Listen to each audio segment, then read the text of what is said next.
karena kayaknya ini memang sudah punya cita-cita sejak sejak lama ini untuk jadi Romo. Karena Romo Kristi yang lahir di Purworejo 22 September tahun 81, itu kemudian, langsung masuk seminari di waktu SMA tahun 97 di Mertoyudan.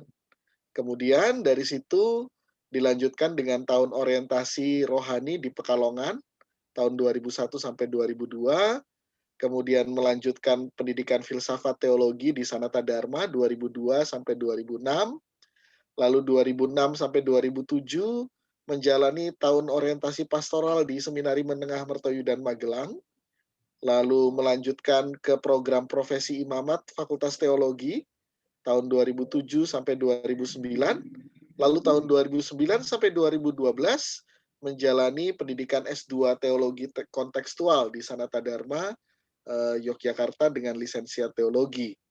Nah, dari situ juga kelihatan bahwa beliau ini memang, sangat dipersiapkan oleh keuskupannya ini sepertinya, karena tahun 2012 sampai 2015 berkarya sebagai wakil direktur seminari tahun orientasi rohani, kemudian melanjutkan, di tahun yang sama juga menjadi anggota eksaminator penerimaan calon imam Keuskupan Purwokerto, 2014 sampai 2015 menjadi dosen luar biasa religiusitas di Universitas Pancasakti Tegal, kemudian 2014 sampai 2021 itu menjadi ketua Komisi Kepemudaan Keuskupan Purwokerto, sambil menjalani berbagai karya, baik itu sebagai pastor paroki di Pemalang, kemudian sekretaris Unio Keuskupan Purwokerto, kemudian menjadi wakil ketua Unio Keuskupan Purwokerto,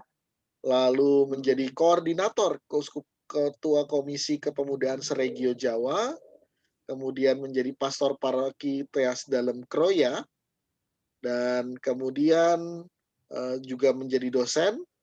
Nah, tahun 2021 itu beliau dipercaya sebagai sekretaris eksekutif Komisi Kepemudaan Konferensi Wali Gereja Indonesia. Nah, beliau yang ditahbiskan tanggal 22 Juli 2009 di Purwokerto ini kini akan sharing dengan kita bagaimana dulu Romo Kristi ini menjalani panggilannya. Silakan Romo. Terima kasih Willem, Suster Buder dan teman-teman semuanya. Selamat malam. Saya Romo Kristi seperti yang tadi diceritakan oleh Romo Willem, oleh Willem.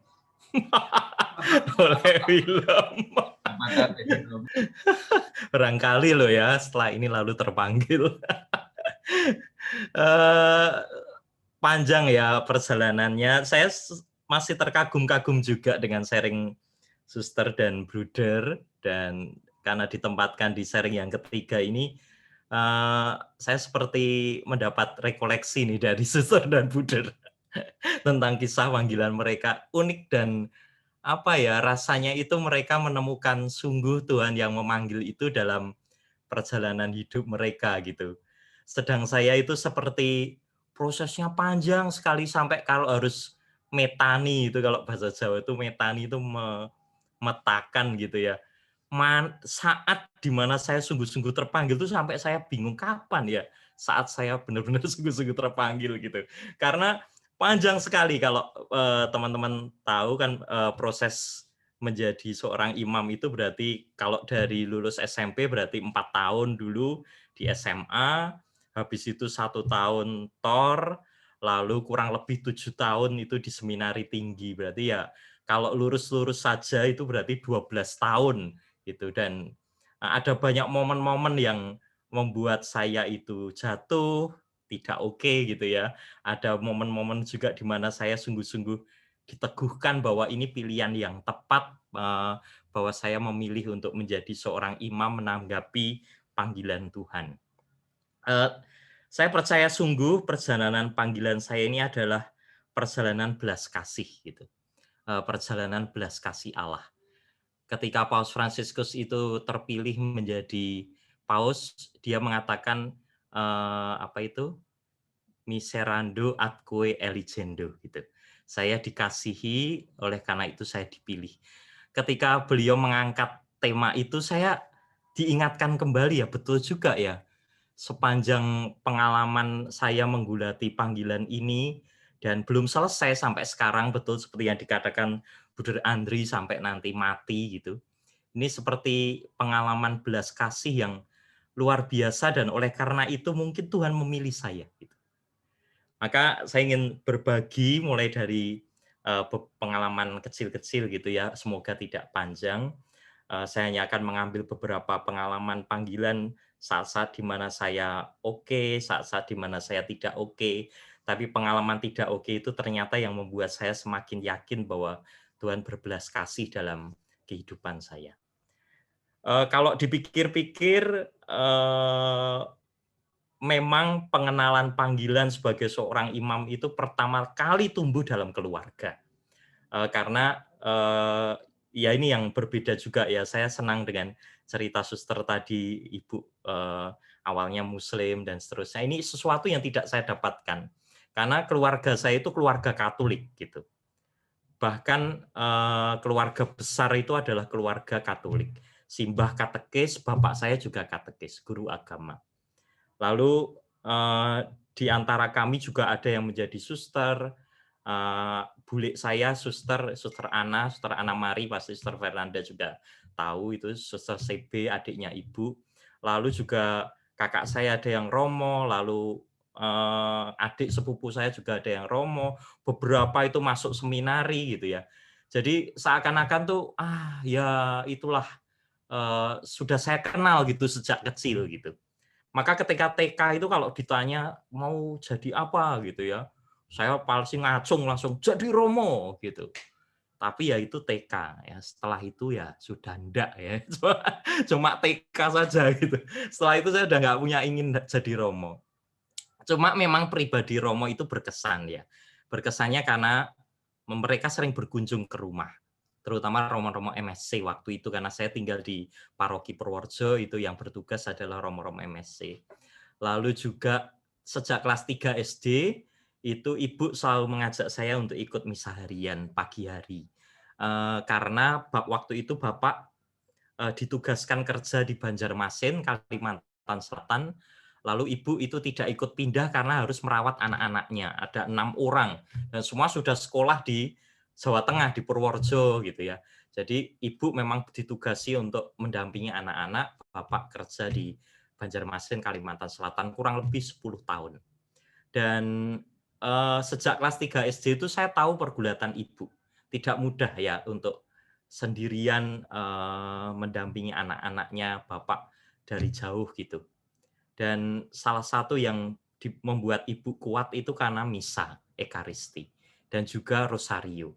Maka dulu itu saya yang paling sering diajak gitu, karena paling kecil ya, saya anak bungsu, paling sering saya diajak untuk misa. Naik sepeda gitu, 4 kilometer dari rumah. Sampai kelas 3 SD sampai kelas 3 SMP. Berarti ya cukup lama itu saya setiap pagi itu menemani ibu saya misa harian. Lalu juga berdoa rosario. Dulu pas kecil saya rajin. Ya meskipun kalau di tengah-tengah sudah ketiduran gitu ya. Mulai gede itu saya mulai males gitu sampai ditarik-tarik kakinya itu kalau mau doa rosario bareng itu sudah males gitu. Nah, itu juga pengalaman yang membuat saya itu semakin kenal dengan panggilan sebagai seorang imam dan Romo itu pribadi yang menarik gitu ya. Jadi motivasinya masih banyak yang eksternal. Mulai dari, kok minum anggur kok enak gitu ya. Kok enak banget tuh, bajunya bagus, meling-meling ya. Meling-meling tuh mengkilat gitu, kayak penyanyi dangdut gitu ya. Jadi segalanya tuh rasanya bagus gitu ya. Seperti tadi Buder juga lihat naik GL 100 ya sama gitu, naik GL 100 kok gagah teman gitu ya, gagah banget gitu. Itu pengalaman-pengalaman masa kecil. Lalu juga lihat Romo Lukman yang sering menyembuhkan, itu yang juga membuat saya sangat terkesan sekali. Romo Lukman itu pribadi, Romo Lukman MSC itu. Nah, dalam perjalanan waktu ternyata itu semua kabur. Jadi saya sudah tidak lagi punya keinginan untuk menjadi Romo. Kelas 3 SMP saya ingat, saya punya beberapa teman dekat dan mereka itu ingin masuk seminari, sedang saya sudah tidak ya. Nah, ketika kami menemui Buder Karitas, saya sekolah di SD SMP Buderan, eee, Karitas itu lalu mereka dapat formulir gitu, mengambil formulir di Buder dan formulir sisa satu. Lalu karena sisa satu dan saya ada, Buder mengatakan, "Kris, kamu nggak mau nyoba masuk seminari?" Gitu. Lalu saya ambil, lalu, "Ya, saya mau nyoba," gitu ya. Jadi benar-benar itu coba-coba ini. Wah, ini jangan ditiru ya teman-teman muda ya. Jadi saya masuk seminari itu, mendaftar itu karena coba-coba, karena sebenarnya sudah nggak punya keinginan untuk menjadi imam, cuma gambaran, oh seminari Mertoyudan gitu ya. Tetapi kan ada 2 kakak saya, satu sampai selesai menjadi imam, satu, keluar di kelas 2 SMA di seminari. Jadi ya saya pikir, oh ya di Seminari Mertoyudan ya sekolah calon imam, tapi ya, bisa saja kalau nanti tidak ingin ya keluar gitu ya. Jadi ada pergulatan itu gitu yang, terjadi. Maka ketika sudah mendaftar dan tes intelijensi, tes intelektual, tes, wawancara, saya diterima. Sedang teman-teman yang lain itu yang niat sungguh sejak awal malah tidak gitu. Lalu saya bilang ke ibu, "Bu, gimana ini ya, kok malah saya yang diterima? Lah kowe jawab opo pas wawancara kok ditompo?" Gitu ya. Lah kamu jawab apa kok malah diterima gitu pas wawancara gitu. Ya waktu itu ya ditanya, "Kok pengen jadi Romo?" Lalu saya bilang, "Wah saya seperti pengen seperti Romo Mangun," gitu ya. Lalu saya ceritakan masa kecil saya juga. Nah coba-cobanya itu tidak saya ceritakan. Coba-cobanya tidak saya ceritakan, tapi ya ini pengalaman yang sangat awal gitu ya, jadi ada motivasi eksternal. Nah, dalam perjalanan waktu ketika sudah mulai masuk seminari, motivasi itu semakin dimurnikan terus-menerus. Saya bersyukur ada kebiasaan-kebiasaan baik yang sebenarnya bisa dibuat teman-teman muda, tidak harus dengan masuk seminari, yaitu menulis refleksi semacam buku harian gitu ya, journaling gitu, berdoa setiap hari ya kurang lebih 5 menit lah paling panjang gitu. Lalu bacaan rohani. Ketiga hal itu memurnikan sebenarnya, karena setiap hari lalu saya tahu Tuhan berkehendak apa sih untuk diriku gitu. Tuhan berkehendak apa atas diriku. Nah, inilah yang kemudian terus memurnikan. Maka ketika tahun kedua, saya memilih untuk masuk imam diocesan Keuskupan Purwokerto. Waktu itu dikunjungi oleh Romo Vikjen, lalu Romo Vikjen Purwokerto itu mengatakan, ya kita itu Keuskupan Purwokerto itu wilayahnya luas ya. Kalau Jawa Tengah dibagi dua, satu Keuskupan Agung Semarang, satu Keuskupan Purwokerto. Tapi imamnya sangat sedikit. Coba kamu bayangkan dengan Keuskupan Agung Semarang. Imam projonya, pegawai negerinya keuskupan itu sedikit banget gitu. Lalu dari situlah saya kemudian memilih. Dan itu pun masih sangat luaran menurut saya. Nah, dalam proses perjalanan waktu di tahun rohani terutama, saya merasakan sungguh bahwa pilihan saya untuk menjadi imam dan imam diocesan itu tepat gitu ya. Meskipun ini lalu dalam proses tetap dimurnikan. Menjadi tepat karena saya mulai menemukan bahwa sukacita dan kegembiraan saya itu ketika saya bisa berbagi berkat dari apa yang saya dapatkan dari Tuhan. Berbagi berkat itu bukan karena soal potensi dan apa kelebihan-kelebihan tidak, tetapi justru dari pengalaman-pengalaman dikasihi dan dicintai oleh Tuhan.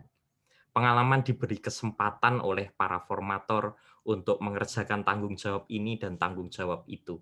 Bukan karena saya hebat, saya kira banyak yang lebih hebat, banyak yang lebih pintar, banyak yang lebih jago gitu. Tetapi entah bagaimana dengan segala kerapuan saya diberi kesempatan untuk ini dan itu yang membuat, saya merasa ini yang harus saya berikan untuk banyak orang gitu. Maka kalau saya ditanya waktu itu, teks kitab suci yang paling berkesan apa? Ini tidak pernah berubah sejak saya di tes wawancara masuk seminari, yaitu Yohanes 15 ayat 13. Tidak ada kasih yang lebih besar daripada kasih seorang yang memberikan nyawanya untuk sahabat-sahabatnya. Itu terus saya kenang. Tetapi justru dalam perjalanan waktu, saya tuh merasa kok semakin berat ya panggilan itu, gitu. Kok makin berat ya. Dulu pas seminari saya belum nakal, kok mulai frater itu saya mulai nakal gitu. Saya mulai tahu jatuh cinta seperti ini ya, senang ya rasanya diperhatikan gitu ya, senang ya rasanya dipamiti orang gitu ya, mau ini mau itu pamit dulu gitu ya, senang rasanya diperhatikan, "Sudah makan belum? Mbok makan nanti mati," gitu misalnya. Ada pengalaman-pengalaman diperhatikan itu menggembirakan gitu.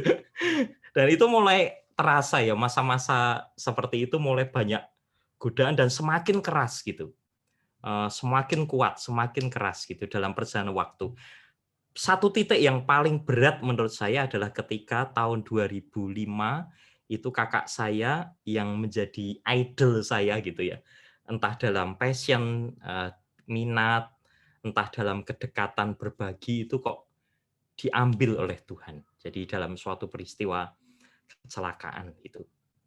Dan waktu itu dia baru saja dari pacarnya di Jogja, lalu tidak sempat mampir ke seminari, biasanya mampir ke seminari Tinggi Kentungan untuk ngobrol-ngobrol dengan saya, itu tidak langsung pulang. Dalam perjalanan dia kecelakaan. Nah, saya datang yang kedua setelah pacarnya gitu. Jadi melihat sungguh apa yang terjadi dengan kakak saya gitu. Dan itu pengalaman yang setelah 1 minggu saya menemani kakak saya koma dan meninggal, setelah itu saya merasa ini maksud Tuhan apa gitu. Saya sudah memberikan diri saya, mencintaimu, mencintai orang-orang yang kau percayakan padaku untuk dilayani, kenapa kok Tuhan memanggil orang yang aku cintai? Maksudnya apa? Gitu. Pengalaman itu terus ya, jadi saya sampai sudah mau memutuskan mau mundur, dan seperti yang suster juga katakan, saya bersyukur bahwa ada retret gitu. Pengalaman retret itulah yang mengubah sungguh. Eee, dalam suatu peristiwa itu saya merenungkan, Yesus yang memberi kesempatan pada perempuan yang berdosa, perempuan yang kedapatan berzina itu.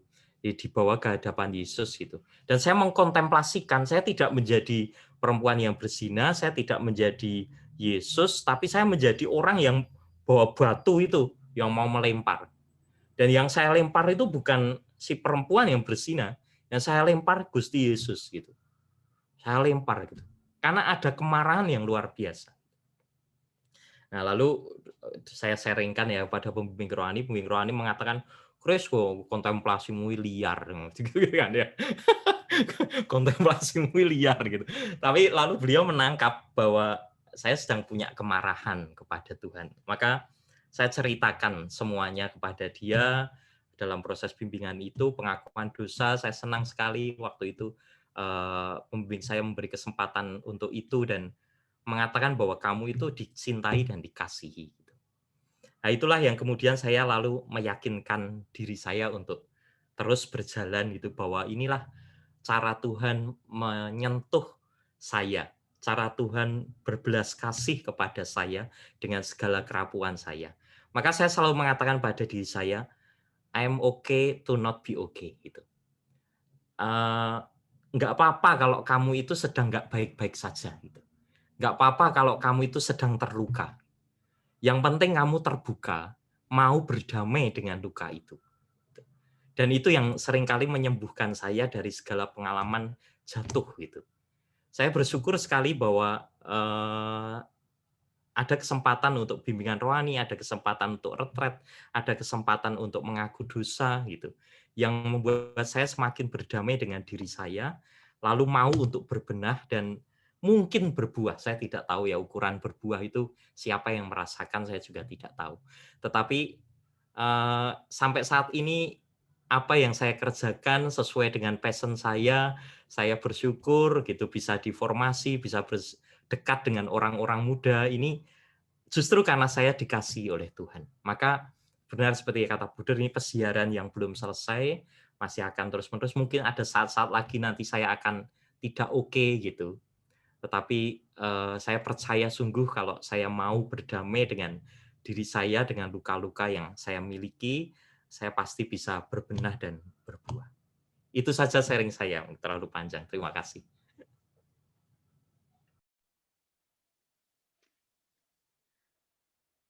Baik, terima kasih banyak.